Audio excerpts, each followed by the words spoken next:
안녕하세요. 의학 전문 기자 홍해걸입니다. 추위가 연일 맹위를 떨치고 있습니다. 저도 방금 외출했다 돌아왔는데 지금 코끝이 약간 빨갛습니다. 대단히 추운 날씨고 예보를 보면 며칠까지 지속될 예정이라고 합니다.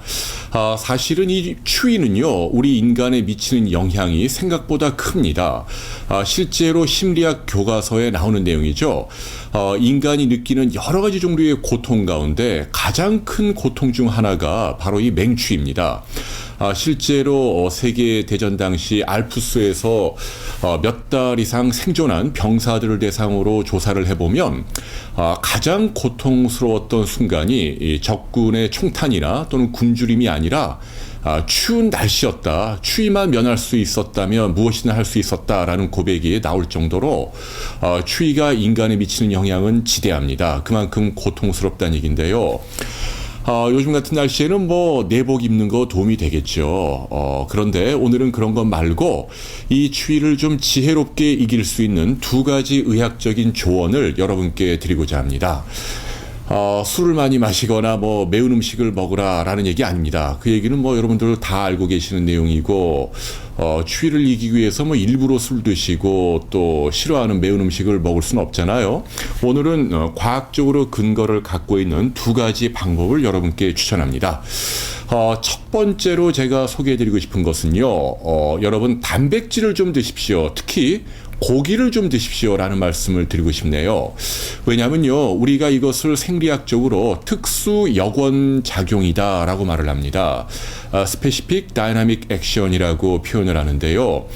이것은 우리가 음식을 먹게 되면 그 중에서도 단백질, 고기를 많이 먹게 되면 우리 몸 안의 신진대사, 특히 기초대사율이 올라갑니다. 그러니까 몸이 좀 더워진다는 얘기죠.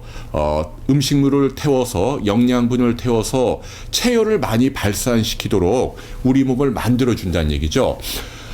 되게 음식을 드시고 1시간 정도 있으면 그 효과가 나타나서요, 서너 시간 이상 좀 지속되는 그런 현상인데요. 신기하게도 지방이나 탄수화물보다도 단백질을 드시게 되면 이런 특수 여건 효과가 훨씬 더 가중됩니다. 이 단백질이 지방이나 탄수화물보다도 식사 후 체열 발산 효과가 무려 6배나 많은 것으로 되어 있습니다. 왜 그런지 이유는 잘 모릅니다. 다만 한 가지, 우리 인간의 몸이 옛날 원시인들의 DNA, 유전적인 구조를 갖고 있다고 생각을 해보면 그 옛날 추운 겨울날 이제 사냥을 통해서 우리는 아마도 열량을 얻었을 터인데요. 사냥을 통해서 얻는 열량이 바로 단백질입니다.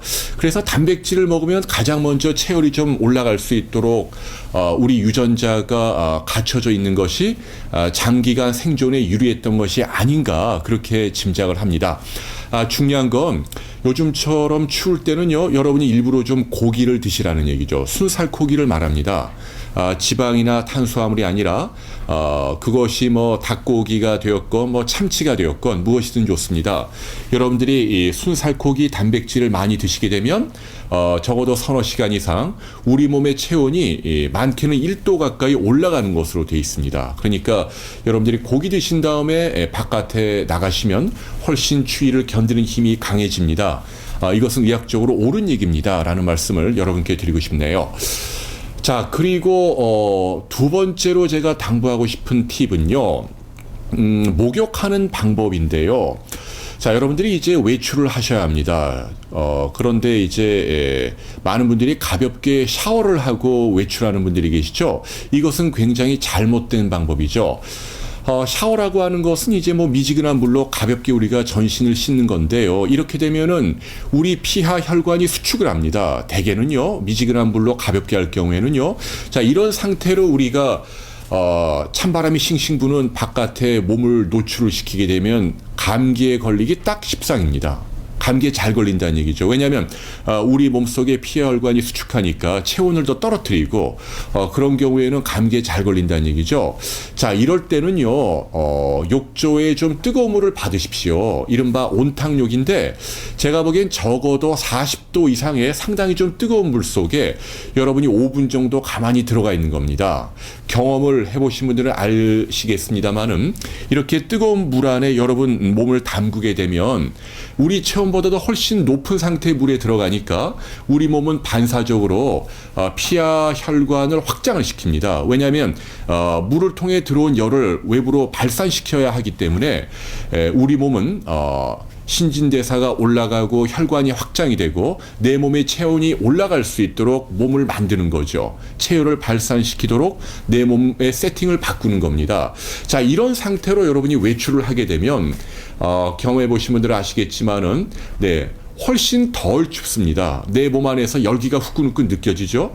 왜냐하면 이제 피하 혈관이 늘어나면서 내 몸속의 체온을 높이고 열을 바깥으로 발산시키는 그런 구조로 인체가 바뀌어져 있기 때문에 그런 상태로 여러분이 외출을 하시게 되면 감기에도 안 걸리고 훨씬 추위를 편하게 이길 수 있습니다. 라는 말씀을 드리고 싶네요. 그러니까 여러분이 외출하시기 전에 평소에 하던 가벼운 샤워, 요즘처럼 이렇게 차가운 그런 계절에는 오히려 감기에 걸리니까 조심하시고요. 조금 번거롭다 하더라도 5분 이상 뜨거운 물로 온탕욕을 하시게 되면 그러면 우리 몸이 체열 발산 모드로 바뀌기 때문에 훨씬 더 강력하게 추위를 이기고 감기에도 걸리지 않습니다. 라는 말씀을 여러분께 드리고 싶습니다. 네, 추울 때일수록 단백질 많이 드시고 뜨거운 물로 온탕욕을 즐기십시오. 라는 두 가지 약적 조언 여러분 기억하시기 바랍니다.